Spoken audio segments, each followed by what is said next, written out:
তো hello beautiful people, নতুন একটা ব্লগ নিয়ে চলে এসেছি। আমি বলেছিলাম বাইরে কোথায় যাবো, তো সেই দিনটা ফাইনালি চলে এসেছে। যে জিনিসপত্র গুছিয়ে গাড়িতে তোলা হচ্ছে, যেহেতু ওলা বুক করা হচ্ছে। আর সেদিনকে খুবই গরম পড়েছিল, তো গাড়িও চলে এসে আমরা সবাই উঠে পড়েছি।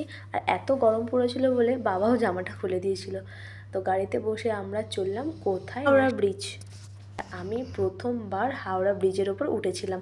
তো সবাই সবসময় বলতো শুনেছি, তো ফাইনালি তো হাওড়া ব্রিজের উপর থেকে আমিও গেলাম। আর শিয়ালদায় তো হাওড়ায় তো পৌঁছেই গেছি। আর হাওড়া স্টেশনটা অনেক বড়, বাপরে বাপ। আর আমাদের এত জিনিসপত্র, মানে যা ছিল বাড়ির হাফ জিনিস তো নিয়েই নিয়েছি। আর আমাদের চলে এসে ট্রেন। আর এই যে ফাইনালি আমরা ট্রেনে উঠে পড়লাম। আমাদের পরপর 3টে সিট ছিল, আমি একটু দেখিয়ে নিলাম। এই যে আমরা সবাই বসে যাওয়ার পরে একটু বসেই পড়েছি। আর এরা তো বসেছিল, আর আমি কিছুক্ষণ পর কী করেছি, শুয়ে পড়েছি। কারণ আমার আর বসে থাকতে ভালোই লাগছিল না। আর বাইরের দৃশ্যটা খুবই সুন্দর ছিল।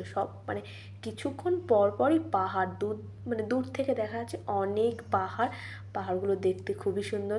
কোথাও কোথাও অনেক বড় বড় জঙ্গল, মানে ভিউজটা খুবই সুন্দর। ভিডিওটা কেমন হলো জানি, পরে আবার দেখা